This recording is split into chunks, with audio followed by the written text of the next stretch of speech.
ಹಸಿವನ್ನ ನೀಗಿಸುವುದಕ್ಕೆ ಸರ್ಕಾರ ಅನ್ನಭಾಗ್ಯ ಯೋಜನೆಯನ್ನ ಜಾರಿ ಮಾಡಿದೆ. ಆದರೆ ಇಲ್ಲಿ ಬಡವರ ಹೊಟ್ಟೆಯನ್ನ ಸೇರಬೇಕಾದಂತಹ ಅನ್ನಭಾಗ್ಯ ಅಕ್ಕಿ ದಂಧೆಕೋರರ ಪಾಲಾಗ್ತಾ ಇದೆ. ಅಕ್ಕಿ ಸಾಗಿಸಲು ಖದೀಮರು ಖತರ್ನಾಕ್ ಪ್ಲಾನ್ ಅನ್ನ ಮಾಡ್ಕೊಂಡಿದ್ದಾರೆ. ಹಾಗಿದ್ರೆ ಖದೀಮರ ಆ ಕರಾಮತ್ತು ಏನು ಅಂತೀರಾ? ಹಾಗಿದ್ರೆ ಸ್ಟೋರಿ ನೋಡಿ. ಗದಗ ಬೆಟಗೇರಿಯಲ್ಲಿ ಅಕ್ರಮ ಅಕ್ಕಿ ದಂಧೆ. ಹುರಿಕಡಲೆ ಚೀಲದಲ್ಲಿ ಅನ್ನಭಾಗ್ಯ ಅಕ್ಕಿ ಪತ್ತೆ. ಅನ್ನಭಾಗ್ಯ ಯೋಜನೆಗಾಗಿ ಸರ್ಕಾರ ಕೋಟ್ಯಾಂತರ ರೂಪಾಯಿ ಖರ್ಚು ಮಾಡುತ್ತೆ. ಬಡವರು ಹಸಿವಿನಿಂದ ಬಳಲಬಾರದು ಅಂತ ಅನ್ನಭಾಗ್ಯ ಯೋಜನೆ ಜಾರಿ ಮಾಡಿದೆ. ಆದರೆ ಅಕ್ಕಿ ದಂಧೆಕೋರರು ಇದನ್ನೇ ಬಂಡವಾಳ ಮಾಡಿಕೊಂಡಿದ್ದಾರೆ. ಬಡವರಿಗೂ ಕೊಡುವ ಅಕ್ಕಿ ಮೇಲೂ ಕೂಡ ನುಂಗುಬಾಕರ ಕಣ್ಣು ಬಿದ್ದಿದೆ. ಹೌದು, ಗದಗ ಬೆಟಗೇರಿಯ ನರಸಾಪುರ ಇಂಡಸ್ಟ್ರಿಯಲ್ ಪ್ರದೇಶದಲ್ಲಿ ಅಪಾರ ಪ್ರಮಾಣದ ಅನ್ನಭಾಗ್ಯ ಅಕ್ಕಿ ಪತ್ತೆಯಾಗಿದೆ. ಶ್ರೀ ಗೋಡಚಿ ವೀರಭದ್ರೇಶ್ವರ ಪುಟಾಣಿ ಇಂಡಸ್ಟ್ರಿಯಲ್ ಹೆಸರಿನ ನಂದಿ ಬ್ರ್ಯಾಂಡ್ ಹುರಿಕಡಲೆ ಚೀಲದಲ್ಲಿ ಅಕ್ಕಿಯನ್ನು ಸಂಗ್ರಹಿಸಿ ಸಾಗಾಟ ಮಾಡುತ್ತಿದ್ದ ಬೆಳಕಿಗೆ ಬಂದಿದೆ. ಸದ್ಯ ಖಚಿತ ಮಾಹಿತಿ ಮೇರೆಗೆ ಆಹಾರ ಇಲಾಖೆ ಹಾಗೂ ಪೊಲೀಸ್ ಇಲಾಖೆ ದಾಳಿ ಮಾಡಿದೆ.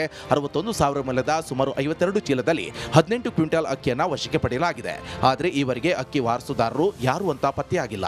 ಆದರೆ ಗೋದಾಮು ಮಾಲೀಕ ಎಸ್ಎಲ್ ಗದಗ ವಿರುದ್ಧ ದೂರು ದಾಖಲು ಮಾಡಲಾಗಿದೆ. KIDB plot number 3 Narasapura Gadag ಇಲ್ಲಿ ಸುಮಾರು 18 ಕ್ವಿಂಟಲ್ 15 kg ಅಕ್ಕಿ ಅನಧಿಕೃತವಾಗಿ ಅಕ್ಕಿ ಸ್ಟೋರ್ ಮಾಡಿದರು.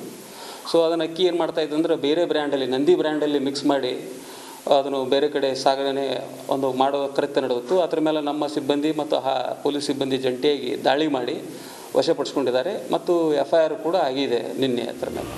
ಒಟ್ನಲ್ಲಿ ಅನ್ನಭಾಗ್ಯ ಅಕ್ಕಿ ಮೇಲೂ ಕಣ್ಣು ಹಾಕಿದ್ದ ನುಂಗುಬಾಕರು ಸಿಕ್ಕಿಬಿದ್ದಿದ್ದಾರೆ. ಆದರೆ ಈ ದಂಧೆಯ ಕಿಂಗ್ ಪಿನ್ ಯಾರು, ಎಲ್ಲಿಗೆ ಸಾಗಾಟ ಮಾಡಲಾಗ್ತಿತ್ತು ಎನ್ನುವುದು ತನಿಖೆ ಬಳಿಕವಷ್ಟೇ ತಿಳಿದು ಬರಬೇಕಿದೆ. ಮಂಜು ಪತಾರ, ರಿಪಬ್ಲಿಕ್ ಕನ್ನಡ. ಬಡವರು ಹಸಿವನ್ನ ನೀಗಿಸುವುದಕ್ಕೆ ಸರ್ಕಾರ ಅನ್ನಭಾಗ್ಯ ಯೋಜನೆಯನ್ನ ಜಾರಿ ಮಾಡಿದೆ. ಆದರೆ ಇಲ್ಲಿ ಬಡವರ ಹೊಟ್ಟೆಯನ್ನ ಸೇರಬೇಕಾದಂತಹ ಅನ್ನಭಾಗ್ಯ ಅಕ್ಕಿ ದಂಧೆಕೋರರ ಪಾಲಾಗ್ತಾ ಇದೆ. ಅಕ್ಕಿ ಸಾಗಿಸಲು ಖದೀಮರು ಖತರ್ನಾಕ್ ಪ್ಲಾನ್ ಅನ್ನ ಮಾಡ್ಕೊಂಡಿದ್ದಾರೆ. ಹಾಗಿದ್ರೆ ಖದೀಮರ ಆ ಕರಾಮತ್ತು ಏನು ಅಂತೀರಾ? ಹಾಗಿದ್ರೆ ಸ್ಟೋರಿ ನೋಡಿ. ಗದಗ ಬೆಟಗೇರಿಯಲ್ಲಿ ಅಕ್ರಮ ಅಕ್ಕಿ ದಂಧೆ. ಹುರಿಕಡಲೆ ಚೀಲದಲ್ಲಿ ಅನ್ನಭಾಗ್ಯ ಅಕ್ಕಿ ಪತ್ತೆ. ಅನ್ನಭಾಗ್ಯ ಯೋಜನೆಗಾಗಿ ಸರ್ಕಾರ ಕೋಟ್ಯಾಂತರ ರೂಪಾಯಿ ಖರ್ಚು ಮಾಡುತ್ತೆ. ಬಡವರು ಹಸಿವಿನಿಂದ ಬಳಲಬಾರದು ಅಂತ ಅನ್ನಭಾಗ್ಯ ಯೋಜನೆ ಜಾರಿ ಮಾಡಿದೆ. ಆದರೆ ಅಕ್ಕಿ ದಂಧೆಕೋರರು ಇದನ್ನೇ ಬಂಡವಾಳ ಮಾಡಿಕೊಂಡಿದ್ದಾರೆ. ಬಡವರಿಗೂ ಕೊಡುವ ಅಕ್ಕಿ ಮೇಲೂ ಕೂಡ ನುಂಗುಬಾಕರ ಕಣ್ಣು ಬಿದ್ದಿದೆ. ಹೌದು, ಗದಗ ಬೆಟಗೇರಿಯ ನರಸಾಪುರ ಇಂಡಸ್ಟ್ರಿಯಲ್ ಪ್ರದೇಶದಲ್ಲಿ ಅಪಾರ ಪ್ರಮಾಣದ ಅನ್ನಭಾಗ್ಯ ಅಕ್ಕಿ ಪತ್ತೆಯಾಗಿದೆ.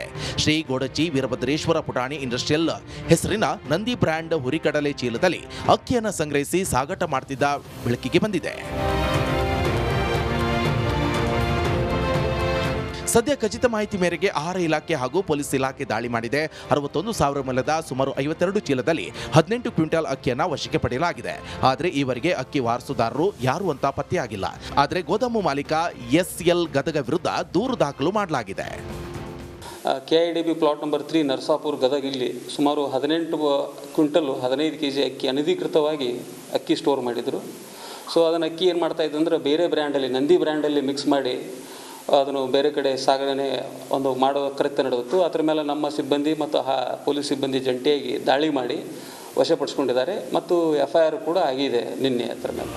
ಒಟ್ನಲ್ಲಿ ಅನ್ನಭಾಗ್ಯ ಅಕ್ಕಿ ಮೇಲೂ ಕಣ್ಣು ಹಾಕಿದ್ದ ನುಂಗುಬಾಕರು ಸಿಕ್ಕಿಬಿದ್ದಿದ್ದಾರೆ. ಆದರೆ ಈ ದಂಧೆಯ ಕಿಂಗ್ ಪಿನ್ ಯಾರು, ಎಲ್ಲಿಗೆ ಸಾಗಾಟ ಮಾಡಲಾಗ್ತಿತ್ತು ಎನ್ನುವುದು ತನಿಖೆ ಬಳಿಕವಷ್ಟೇ ತಿಳಿದು ಬರಬೇಕಿದೆ. ಮಂಜು ಪತಾರ, ರಿಪಬ್ಲಿಕ್ ಕನ್ನಡ.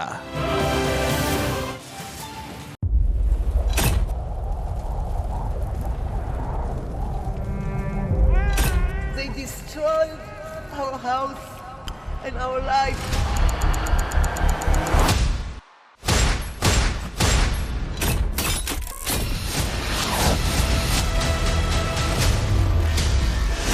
ಹಮಾಸ್ ಉಗ್ರರ ದಾಳಿ ಭಯಂಕರವಾಗಿದೆ. ಯಾವ ಮಾಧ್ಯಮವೂ ಇಲ್ಲಿಗೆ ಬರಲು ಧೈರ್ಯ ಮಾಡ್ತಾ ಇಲ್ಲ. ಇಂಥ ಜಾಗಕ್ಕೆ ಎಂಟ್ರಿ ಕೊಟ್ಟಿದೆ ರಿಪಬ್ಲಿಕ್ ಕನ್ನಡ. ಯುದ್ಧ ಭೂಮಿಯಿಂದ ರಿಪಬ್ಲಿಕ್ ಕನ್ನಡ ನೈಜ ವರದಿ. ಬುಲೆಟ್ ಆಗಿರುವಂತಹ ದೃಶ್ಯಾವಳಿಯನ್ನ ನಿಮ್ಗೆ ತೋರಿಸ್ತಾ ಇದೀನಿ. ನಾನು ನಿಂತಿರುವಂತದ್ದು ಗಾಜಾ ಪಟ್ಟಿಯಲ್ಲಿ. ಹಮಾಸ್ ಬಂಡುಕೋರರು ಹಿಡಿದಿದ್ದ ವೆಪನ್ಗಳಿದು. ಇದು RPG-29 ಲಾಂಚರ್. ಛಿದ್ರಗೊಂಡಿರುವ ಕಟ್ಟಡಗಳು. ಈ ಮನೆಯಲ್ಲಿದ್ದಂತಹ ಬಾಡಿಗಳನ್ನ ಸುಟ್ಟು ಕರಕಲಾಗಿದೆ. 6,000 ಸಾವಿನ ಗಡಿ ದಾಟಿದೆ, ನರಕವನ್ನಾಗಿ ಮಾಡಿಬಿಟ್ಟಿದ್ದಾರೆ. 31 ದಿನಗಳಿಂದ ಯುದ್ಧ ಭೂಮಿಯಲ್ಲಿ ನಿಂತು ರಿಪಬ್ಲಿಕ್ ಕನ್ನಡ ವರದಿ ಮಾಡ್ತಾ ಇದೆ. That powerful people come from powerful places. 1 ವರ್ಷದ ನಿರ್ಭೀತ ಪತ್ರಿಕೋದ್ಯಮ ರಿಪಬ್ಲಿಕ್ ಕನ್ನಡ, ಇದು ನಿಮ್ಮ ಧ್ವನಿ. 1 ವರ್ಷ ಕಳೆದ ಒಂದೇ ವರ್ಷದಲ್ಲಿ ಚುನಾವಣೆಗಳು, ರಾಜಕೀಯ ತಂತ್ರ ಪ್ರತಿತಂತ್ರಗಳು, ಅಭಿಯಾನ, ಜನಪರ ಅಹೋರಾತ್ರಿ ಹೋರಾಟಗಳು, ಪಾರದರ್ಶಕ ವರದಿಗಾರಿಕೆಯ ಪಣ ತೊಟ್ಟು ಮುನ್ನಡೆದಿದ್ದೇವೆ. 1 ವರ್ಷದ ಸಂಭ್ರಮದ ಜೊತೆಗೆ ಜವಾಬ್ದಾರಿ ಕೂಡ ಹೆಚ್ಚಾಗಿದೆ. ಮತ್ತಷ್ಟು ಮುನ್ನುಗ್ಗಿ ಜನಪರ ನಿಲ್ಲುವ ಉತ್ಸಾಹ ಕೂಡ ಹೆಚ್ಚಿದೆ. ಯಾಕಂದ್ರೆ ಇದು ರಿಪಬ್ಲಿಕ್ ಕನ್ನಡ, ನಿಮ್ಮದೇ ಧ್ವನಿ. 1 ವರ್ಷದ ನಿರ್ಭೀತ ಪತ್ರಿಕೋದ್ಯಮ ರಿಪಬ್ಲಿಕ್ ಕನ್ನಡ, ಇದು ನಿಮ್ಮ ಧ್ವನಿ. 150 ಸುದ್ದಿ, 120 ಇಂಪ್ಯಾಕ್ಟ್. ಸೂಪರ್ 3 ಇಲ್ಲೇ ಡ್ರಾ, ಇಲ್ಲೇ ಬಹುಮಾನ. ಮಾಧ್ಯಮ ಇತಿಹಾಸದಲ್ಲೇ ಮೊದಲು ಪರಿಹಾರ ಪತ್ರಿಕೋದ್ಯಮ.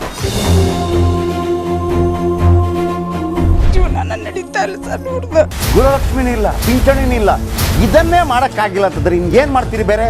ಏನ್ ಕಳಿಸಿ ಆ ಸಮಸ್ಯೆಯನ್ನು ಪರಿಹರಿಸಿಕೊಡ್ಲಾಗ್ಬೋದು. ಒಬ್ಬ ಅಜ್ಜಿ, ಅವರು ವಿಕಲಚೇತನರು, ಯಾರ ಹತ್ರ ಹೇಳೋದು?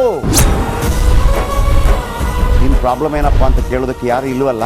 ಆಗ ನಾವಿರ್ತೀವಿ, ನಾವಿರೋದೇ ನಿಮ್ಗಾಗಿ. ನಾನು ಇರುವವರೆಗೆ, ಅವರು ಇರುವವರೆಗೆ 1,000 ರೂಪಾಯಿ ತಿಂಗಳು ಆಗ್ತೀನಿ. ಆದ್ರೆ ಈ ಕೆಲಸ ಇದೆಯಲ್ಲ, ಯಾವತ್ತೂ ಕೂಡ ಶಾಶ್ವತವಾಗಿ ನಮಗೊಂದು ಒಳ್ಳೆ ನೆನಪನ್ನ ಕೊಡುತ್ತೆ, ನಮ್ಮನ್ನ ಕಾಪಾಡುತ್ತೆ. 24 ಗಂಟೆಯಲ್ಲಿ ಅವರ ಬದುಕು ಬದಲಾಗಿ ಹೋಯಿತು. ನಾವು ರಿಪಬ್ಲಿಕ್ ಕನ್ನಡ, ನೇಷನ್ ಫಸ್ಟ್. ಸಮಾಜ ನಮಗೆ ಬಹಳ ಮುಖ್ಯವಾಗಿರುತ್ತೆ. ನಾವು ಆ ಜಾತಿ ಈ ಜಾತಿ ಅಂತ ನೋಡೋದಿಲ್ಲ. ಸಮಾಜದ ಕಟ್ಟ ಕಡೆ ವ್ಯಕ್ತಿ ಯಾರಿರ್ತಾನೆ, ಅದು ಯಾವುದೇ ಜಾತಿಯವನಾಗಿರ್ಬೋದು, ಯಾರು ಕಷ್ಟದಲ್ಲಿದ್ದಾನೆ ಅವನ ಪರವಾಗಿ ಧ್ವನಿ ಎತ್ತುತ್ತೇವೆ. ಕನ್ನಡಕ್ಕೆ ಧನ್ಯವಾದ. ನಾವು 1 ವರ್ಷದ ನಿರ್ಭೀತ ಪತ್ರಿಕೋದ್ಯಮ ರಿಪಬ್ಲಿಕ್ ಕನ್ನಡ, ಇದು ನಿಮ್ಮ ಧ್ವನಿ. 1 ವರ್ಷ ಕಳೆದ ಒಂದೇ ವರ್ಷದಲ್ಲಿ ಚುನಾವಣೆಗಳು, ರಾಜಕೀಯ ತಂತ್ರ ಪ್ರತಿತಂತ್ರಗಳು, ಅಭಿಯಾನ, ಜನಪರ ಅಹೋರಾತ್ರಿ ಹೋರಾಟಗಳು, ಪಾರದರ್ಶಕ ವರದಿಗಾರಿಕೆಯ ಪಣ ತೊಟ್ಟು ಮುನ್ನಡೆದಿದ್ದೇವೆ. 1 ವರ್ಷದ ಸಂಭ್ರಮದ ಜೊತೆಗೆ ಜವಾಬ್ದಾರಿ ಕೂಡ ಹೆಚ್ಚಾಗಿದೆ. ಮತ್ತಷ್ಟು ಮುನ್ನುಗ್ಗಿ ಜನಪರ ನಿಲ್ಲುವ ಉತ್ಸಾಹ ಕೂಡ ಹೆಚ್ಚಿದೆ. ಯಾಕಂದ್ರೆ ಇದು ರಿಪಬ್ಲಿಕ್ ಕನ್ನಡ, ನಿಮ್ಮದೇ ಧ್ವನಿ. 1 ವರ್ಷದ ನಿರ್ಭೀತ ಪತ್ರಿಕೋದ್ಯಮ ರಿಪಬ್ಲಿಕ್ ಕನ್ನಡ, ಇದು ನಿಮ್ಮ ಧ್ವನಿ.